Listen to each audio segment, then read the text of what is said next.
Sir, जिस तरह जो मथुरा में मंदिरों में नमाज पढ़ी गई और आपने एक बयान भी दिया था कि एक बड़ी अच्छी बात है और उसके बदले अगर मस्जिदों में हनुमान चालीसा पढ़ा जाए, और हाल में जो आपने बोला था उसी पे कल फिर एक ऐसी ही 2-3 जगह की वीडियो आई कि मस्जिदों में हनुमान चालीसा पढ़ेगा, तो उस पर आप क्या कहना चाहेंगे और अखिल भारतीय हिंदू महासभा की तरफ से? देखो, मथुरा के मंदिर में नमाज पढ़ी गई और बयान आया उनकी तरफ से कि ये भाईचारे का संदेश, तो मैं भी उनको संदेश देना चाहता हूँ कि हमने जो हमारे जो हिंदू वीरों ने, पहले तो मैं बहुत बहुत बधाई और शुभकामनाएं उन हिंदू वीरों को देना चाहता हूँ कि जिन्होंने ये कदम उठाया और पहल की। और अब मैं आशा करता हूँ कि जितने भी मुसलमान के नेता हैं वो ऐसी और मिसाल कायम करें।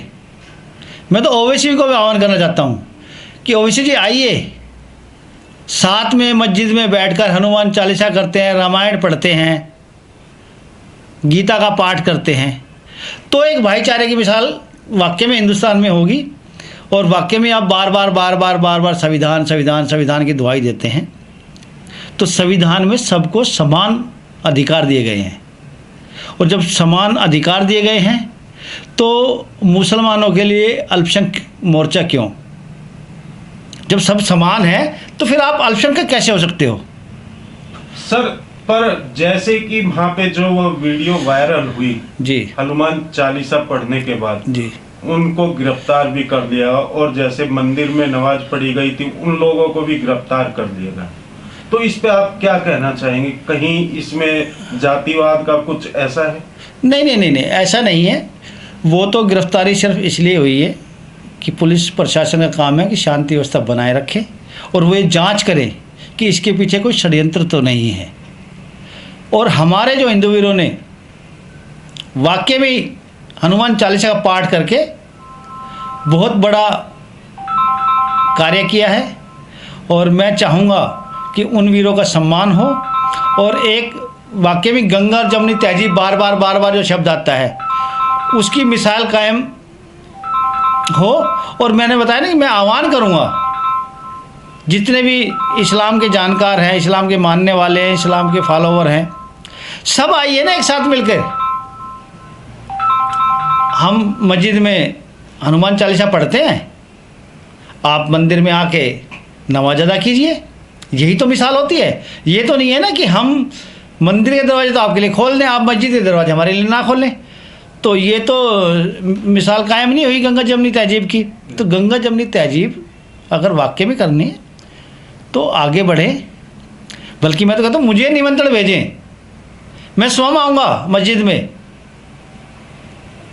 आप दीजिए मेरे को निमंत्रण, मैं मस्जिद में आता हूँ, हनुमान चालीसा करता हूँ, गीता का पाठ करता हूँ, रामायण का पाठ करता हूँ, उसके बाद खुले हैं हमारे हिंदू महासभा के दरवाजे, आप आइए, स्वागत है आपका। लेकिन एक तरफा कार्रवाई नहीं चलेगी, और मैं उन बार कह रहा हूँ कि वो नमन के पात्र हैं हिंदू योद्धा जो मस्जिद गए और हनुमान चालीसा का पाठ किया। और अब देखते हैं आगे ऊँट किस करवट बैठता है, लेकिन मुझे पता है ऊँट किस करवट बैठेगा, ऊँट तो वहीं बैठना है जहाँ वो बैठता है।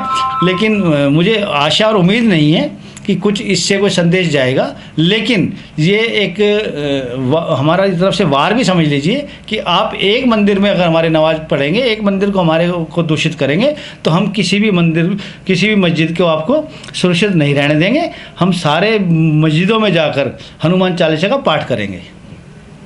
ये आपकी चेतावनी है या मैसेज है? ये मैसेज है उन लोगों के लिए जो दो तरफा बात करते हैं। जब उनकी बात आती है तो भाईचारे का संदेश देते हैं, जब हमारी बात आती है तो हमें हिंदू आतंकवादियों के नाम से बोला जाता है। तो ये उनके लिए चेतावनी भी है और ये उनके लिए एक बहुत अच्छी सलाह भी है। वाकई में ही गंगा जमुनी तहजीब कदम दोनों तरफ से बढ़ने चाहिए, कदम दोनों तरफ से उठने चाहिए। एक तरफ से कदम उठता है तो वो गलत होता है, और ये गलती वो ना दोहराएं। Like, share and comment. To subscribe this channel, please press the bell icon.